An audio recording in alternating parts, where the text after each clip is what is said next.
Hello everybody, Dr. Sarah here. Wanted to introduce you to Nancy Tedder, who is also known as Mrs. Tedder to her students. So she actually is a middle school counselor with Lake Orion Scripps, and she has graciously been willing to help us sit down and kind of talk about some of these taboo topics of how do we help people from a parent side, from a student side, to make better choices, help get the support they need, and also recognize that this is definitely not a bad thing. This is definitely a good conversation to have. So thanks so much for joining us. I'm happy to do it.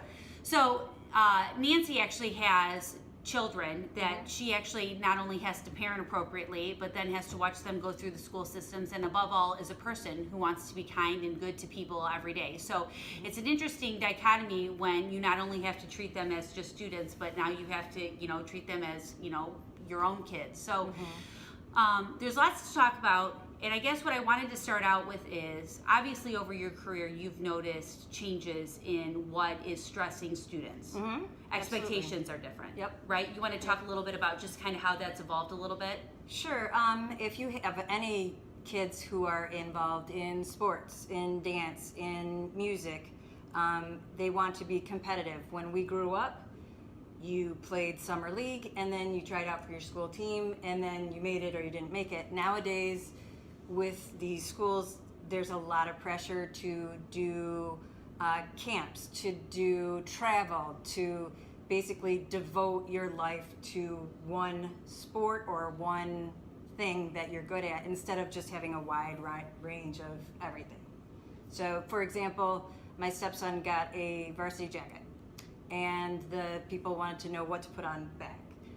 Well, are you going to be a 2-letter athlete? Are you going to be a 3? How many sports are you going to play? Well, nowadays it's usually just one. So that just goes to where when we grew up, the world was your oyster. You could try all different things, and now kids won't even try out for sports if they don't feel like they have that under their belt or they haven't done travel or. Well, and when I think about growth as a person, even as an adult, there's things that you have to put yourself out there and fail at in order to recognize that I love it, even though I failed at it, or I didn't like it and I failed at it, and whatever. Right. And it's kind of scary these days, even as a society in general, right? Failing has become the enemy, where at one point failing was gladly welcomed. Right. That's how you figure out what you're good at. That's how you figure out, what kind of person you actually are. So with that, this is a big topic as well, and we've mentioned it a little bit, the idea of social media. Oh yeah. So social media can portray life in kind of a very specific way, and if you don't feel like you fit the mold, all of a sudden not only are you just not like them, but now you're the outsider. Now you're, and with that then becomes very lonely and grueling as well. And I don't know if you have students who show up in your office, but you've got diversity, with the public school, you get diversity as far as wealth, stature, education level, all of abilities, all of that comes into play as far as what you perceive to be what everyone else expects of you versus what actually happens. Right, absolutely. And just for example, our school has had, most kids have a planner to say, okay, in math I have pages such and such through such and such. Well, now our high school is using an app, which is fantastic. Put it in your app. Your parents can access the app. However, if you have that phone on you in school, what keeps you from checking on Snapchat or taking pictures of other kids in the lunchroom or using it inappropriately? And it's a double-edged sword. It's a great resource. I mean, a lot of teachers use it for answering. They'll play a game.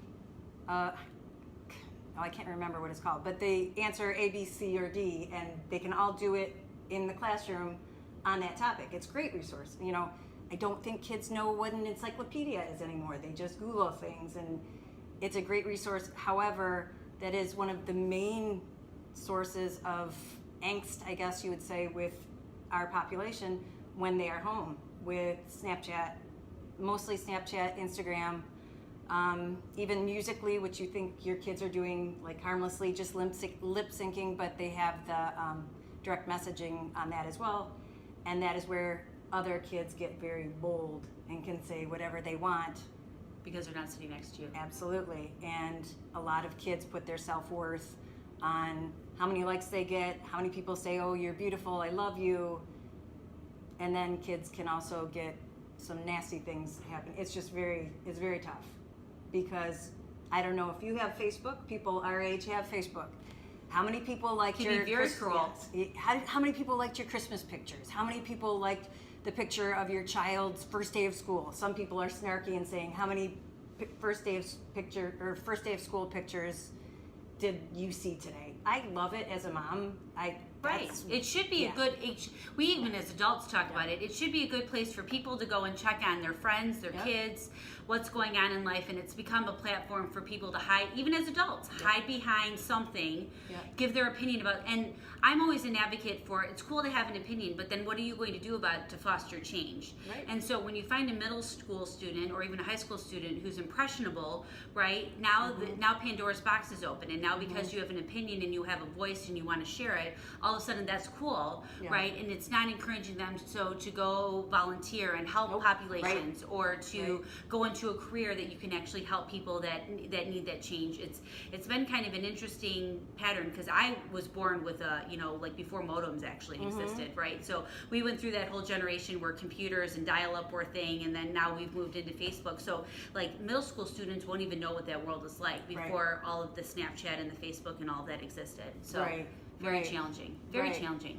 Now, do you think, so middle school is probably a stretch, but I studied psychology in college a little bit, and this idea of what do you think is an appropriate age to start being able to make some of these decisions? Like, so you can put privacy settings on phones, and I know a lot of parents are feeling pressured. Like every one of my friends has an iPhone, right? Every one of my friends is on Facebook. And like I said, there are ways that you can put privacy things on there, but I heard on the news recently that now you can have like Snapchat other accounts or other this account that parents don't that don't exist to parents, so when they go on to check. So do you think it's logical to expect a middle school student or even a high school student to be able to rationally think about what decisions they're making, right, and the impact it's going to have? Right. I correlate that to when your child was little, did you let them touch a stove? Did you let them cross the street? How old were they when they could go to their friend's house without you walking with them? Your parenting doesn't stop when your kids get more opinionated and have more of a voice. It becomes a lot tougher because they can debate with you. Well, my friend has this. I promise I won't do anything wrong with it. But that doesn't go, your parenting doesn't go away. It becomes very difficult if you have open, frank conversations. I'm still your parent. I still have to make sure you're safe because there are kids who can say super cruel things online, and they want their privacy, but you are also their parent, and you have bought that phone, and it's your responsibility to make sure that you're keeping them safe. Going back to some of those accounts, a lot of people or parents don't know about Finsta, which is Instagram. Oh, that's what I was talking about. So it's not Snapchat, it's Instagram. I don't even know how to work Instagram. And that is where they put really how everybody does the goofy faces or the duck lips or whatnot, and they just act silly. So those are the goofy pictures they post. And some of the kids who are doing inappropriate things will put that on there. They'll put their family vacation on their Instagram and visiting grandma or swimming with dolphins. But on Finsta, no. And parents have no clue. And they get more bold. Oh, absolutely. Absolutely. And there's Sahara was a big one through Snapchat this summer where it was like, what was that old app called? Ask. Okay. Ask was, you're anonymous, you put yourself out there and say, oh, I like a boy. And that just like you'd be talking with your girlfriends, oh, I like a boy. Okay. And then other people can say it and say, who is the boy? And you can say, well, I like so-and-so. And they can comment and say, oh yeah, you would be such a cute couple. Or other kids would say, oh, you're fat, you could never get him. It's anonymous, you can say whatever you want. And kids, for some reason, will open themselves up to that. Just like I relate it to putting your diary on social media. These kids will, if they're feeling really down, they'll post a picture of someone really sad or a quote that's really sad, or it's their diary exposed to all of their friends, and what they're wanting is, oh, I love you, don't worry about it, right. You're still really good to me, you're a great friend. And sometimes they don't get that. And so the expectation, they're let down. Absolutely. And then they probably want it even more, so they'll find other ways. Absolutely. And then we get a lot of kids who cry for help. However, something that's really good that's run through the state that could be tweaked, but it is really good, we do a Cyber safety. We have cool. Attorney General sends someone to your school, and they talk about predators who pretend that they're a teenager. They can screenshot a picture of a really cute boy or really cute girl, have that as their profile, and start talking and saying exactly what these kids want to hear. Oh, your parents don't get you. Oh, they shouldn't be so bad at, they shouldn't be so hard on you. And, it's some pretty tough topics for your 7th grader. They're still not 13 yet, or they might be hitting 13. It's a really good platform because they give a hotline number. It's okay to say. And if they see that person who posts that really sad thing on Instagram and they don't want to come to their counselor, they don't want to tattle, they don't want to be a snitch, they can call that. Without getting in trouble. Absolutely. And it will actually go to the police. And then the police call us and they say, do you have this student? Are you aware of this? Right. So there are things out there. You just have to find the resources. Cautiously work. And also, it's okay to be a parent. It's okay for your kids to be mad at you. It's okay to check their phones, but not do it in an angry, vindictive way. Just like any kind of parenting, if you're doing it angry and vindictive, your kids are going to be angry with you. If you say, I'm worried about your safety, I believe you post really good things, I want to see who's in your life. Right. Would you have this child over to our house? You have 300 friends. Would you have them all over to our house for a party? No? Okay. And then kids will also come in, and their friends usually bring them in, which is fantastic, and they will screenshot a conversation. Ugh. It happens even as adults. Right, you're in one group and they share it to another group, Yep. and everybody gets upset. I'm like, you have too much time. Go do something. Right? I don't know. Go do something. Anyway. So they'll bring the screenshot in, and you praise them. That's great. You're worried about this person, and then you bring the other person in. You're not in trouble. If this person is talking to you like this, why are they your friend on Instagram? Right. Why do they have your Right. phone number? It's very difficult for kids to block other kids. But it's very empowering when you do, even as an adult. If you block someone or you unfriend them or just hide their posts so you don't hurt their feelings, you feel free. Right. My kids went to summer camp and they weren't allowed to bring technology. My oldest stepson felt free. He didn't have his social media. He could be himself. Right. Because in some capacity, I think they feel like they have to play a certain role, right? I mean, Christmas comes around, right? I can almost guess based on the age what they're asking for, based on what's trending. Do you find, what do most middle schoolers that you work with actually use as coping mechanisms? So what do they use as ways to help get them through? Because it's not going away, right? It's not, none of this is going away. It's just how do they help feel themselves, continue to grow, but not completely get bullied in the process. Right. I think the social media has its goods and has its bads. You have to, as a parent, talk with your child about your expectations. Just like you're teaching them to drive.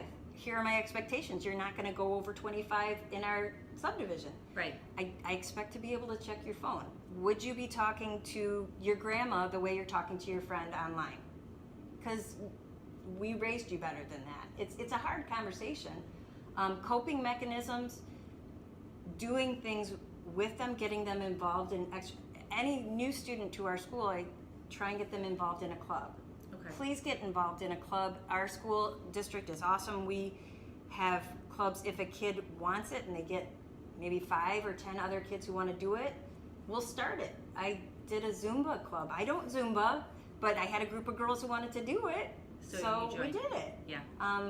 It's interacting. It's socializing. It's getting your blood moving as well.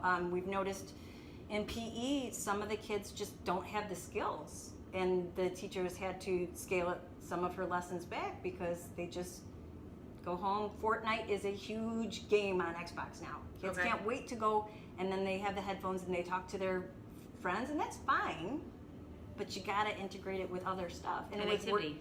With working parents, it's really difficult. Well, and one of the things that we used to talk about was, like, when we were kids, I would go down and play with my friends down the street, right? I was expected home for dinner. Yep. My parents would send me down the street, and they'd watch me go down there, and they knew the parents well enough to know that they could say, hey, can you send Sarah home for dinner? But I was getting activity, I was burning energy, right? I was keeping myself sane, right? Activity is a huge part of keeping yourself sane.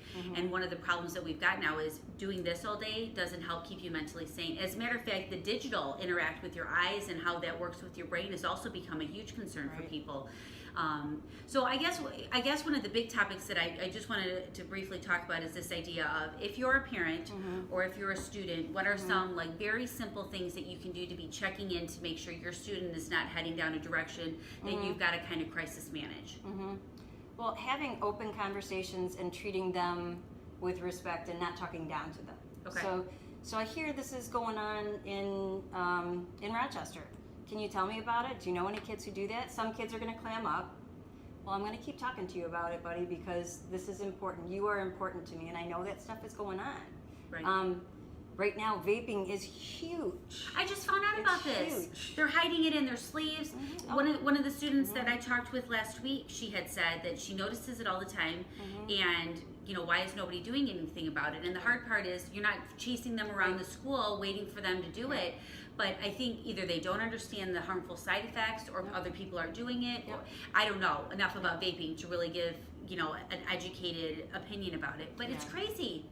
Yeah, it's everywhere, and you gotta watch your conversation with your child, because if you come down on them super heavy, you're never going to a house where people vape.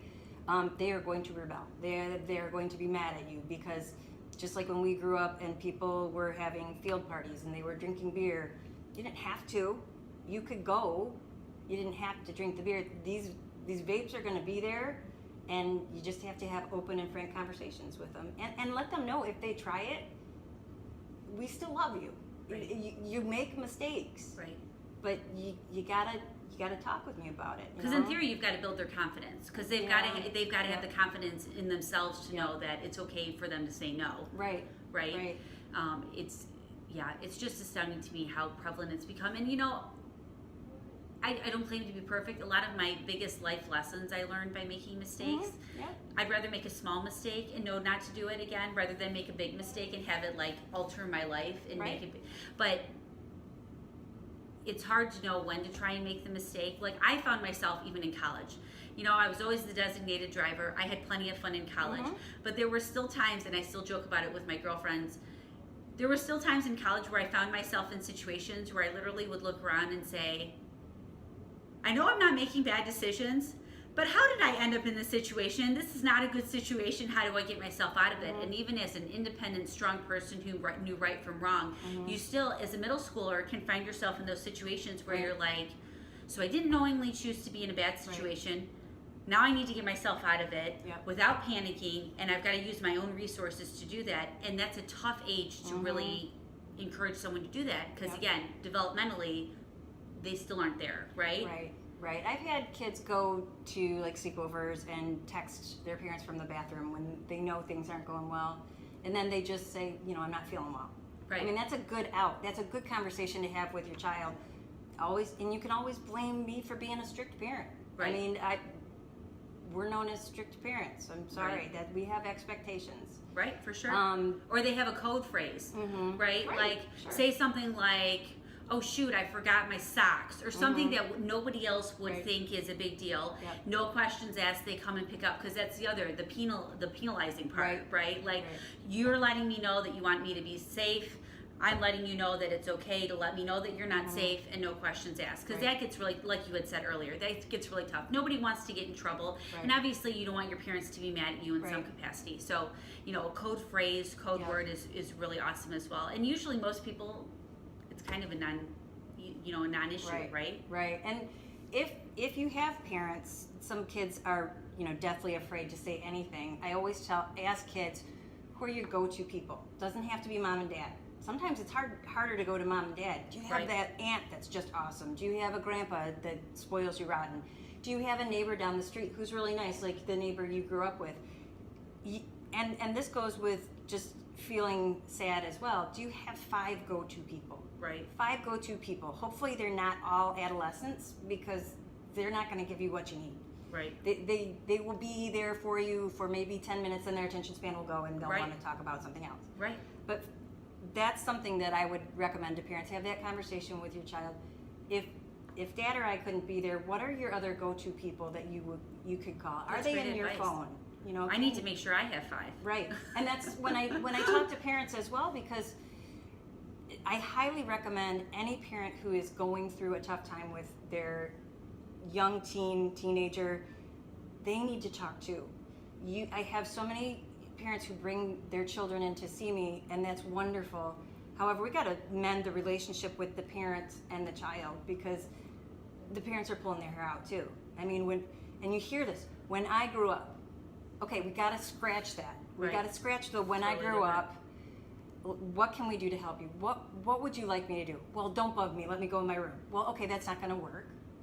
What can we come up Right. with as a compromise? You know? Because from my understanding, there was peer pressure when I was in Mhm. school, and I definitely Yep. was not considered the cool kid in school or any of that sort. But, like most students feel like they're over here, Mhm. and whether it's a parent or other students, they feel like they're over here and everybody else is over here, right? And the sad part is, in some of the other interviews I've done, the kindness factor really comes in. Like, we talked a lot about the idea of just going out of your way for someone who just seems like they needed someone to go out of their way for them. Hey, Nancy, your hair looks really great today. Or, hey, how's the studying for the test coming? Right. And, even based on the small interaction that I've done, is this idea of people feel like, okay, so maybe I'm not so alone. Maybe someone is in my corner. Maybe Right. someone is more similar to me. Because even as adults, right, it's super easy, like we talked about with social media, to feel like everybody is super detached. And then once someone starts saying, hey, I'm having a tough time, in my marriage, or I just lost my job, and all of a sudden someone's like, oh my gosh, I did that a couple years ago. And it starts, instead of dividing us, which seems Right. like all Facebook does is divide us, it starts to unify you in ways that you're like, oh my gosh, Right. we have a unified front for this rather than a separate. Yeah, and that's, my parents are moving into a condo independent assistant facility. Being able to put that out to the people that they're friends with on Facebook, saying we're doing this, you know, Right. they're okay, we're doing it. That's a good way to put it out there. There was something else that I was thinking when you were talking to. A friend of mine was diagnosed with cancer. He lives in a couple states away. I want to know that. I want to be able to support Right. him. I mean, I'm getting to the age where my friends are starting to, have illnesses that you never thought Right. someone would have. So in that aspect, it's good. It's just, I think we have to talk with our kids instead of just saying, don't do that. Right. Have those conversations. And I know we're all busy, but it's very important. Or you just say, show me how to use Snapchat. I don't know, and I don't know. I should be better at it. And kids, it is our job to stalk. They like to throw that out and say, you're stalking me. Well, I'm a middle school counselor. I stalk grades every day, Yes. and that's okay. And Right. you can explain why there aren't grades in there. Sometimes that's bad for teachers too, because if you're a language arts teacher and you have 100 papers to grade, well, my son turned it in yesterday. Okay, well, I have 100 papers to grade and I want to Yeah. give it my effort. Well, my son has an E because you have, okay, well, I haven't put it in yet.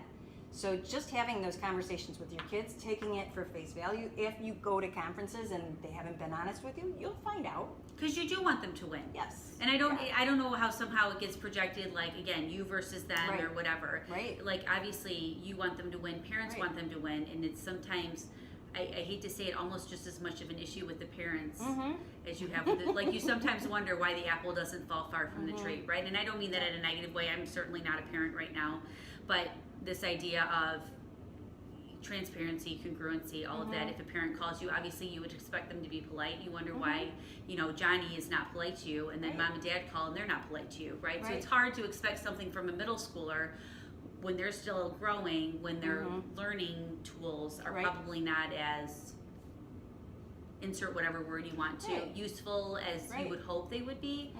I don't know. And- Again, it's just an evolution. Parents are trying to be great parents. Yeah. I know students are trying really hard to be everything that everybody expects them to be Right. as well. Right, and we have an increase in anxiety, increase of socializing Yeah. and coming in and being social. I see that a lot, especially after holidays where you're home, you get to stay in your jammies, you're with your parents, you're comfortable, you're not stressed about what other people are thinking if you're not online. Right. And then you come back and it's stressful, especially if you want to do well and you're not doing as well as you had hoped. Right. So I have a lot of kids who use me as a resource. It's wonderful that they come in. That's awesome. I want parents to contact me and let me know whatever's going on. Email is a great resource with teachers and counselors and administration. I mean, if you think we're not doing something, let us know. I mean, that doesn't hurt my feelings. Right. You know, You're there for the students. Absolutely. So that's actually a good segue. Nancy has actually opened herself up, so I will post her contact information. She thinks it's an important topic to have, which is why she took time out of her evening to have this conversation with me. We obviously think it's important, and we think it needs to be a continued effort, right? If it's not Snapchat, it'll be something else. If it's not Facebook, it'll be something else. So I so appreciate you coming on. Please post questions below. Nancy said that she would be happy to answer them. Again, I'm not the expert in this field. Is there anything that we didn't cover that perhaps you think is absolutely vital to convey right now? Things that we didn't discuss that you're like, this is just something that we need to talk about just to get the word out? Well, it's those 5 friends. I had, for example, I had a student bring another student in who was new to our school, and it was fantastic. She said, no, Mrs. Tedder can help you. So finding those friends who can help you help yourself. That's a great value to teach your kid. Talk to them about blocking others on their phone. It's okay to block someone, and if you mess up, it's okay, and you could, with those 5 friends, just like your counselor, they can advocate. They can talk to your parent who maybe will fly off the handle. If you have that aunt who can call and say, you know what, Susie texted me, she messed up, she really wants to talk to you, act as a buffer. Yeah, you got to feel it out and remember why you had the kids in the first place. I know. It doesn't come with a manual, and like I said, if your child and you are going through a tough time, get help for yourself. You are not alone. You are not the only parent who has spent 2 hours on homework and the homework has been left in the backpack and not turned in. You are not alone. It's everywhere. And you got to talk to other people other than your spouse. Because if you are constantly talking with your spouse about, I can't fix this, your relationship there is not going to be as fulfilling as it could be. So please talk with others. Maybe you meet up at Starbucks just like the kids do and talk about stuff. Right. I guarantee parents are going through the same thing. Right. Meetup groups. Absolutely. Makes absolute sense. Well, I so appreciate you joining us. Sure, it's fun. She ventured over to Rochester just to help answer some of our questions, and I know she wants to answer all of yours too. So, like I said, if you've got questions, please feel free to post them below. If not, join us next time. Nancy Tedder, thank you so much for joining us. I'll see you guys next time.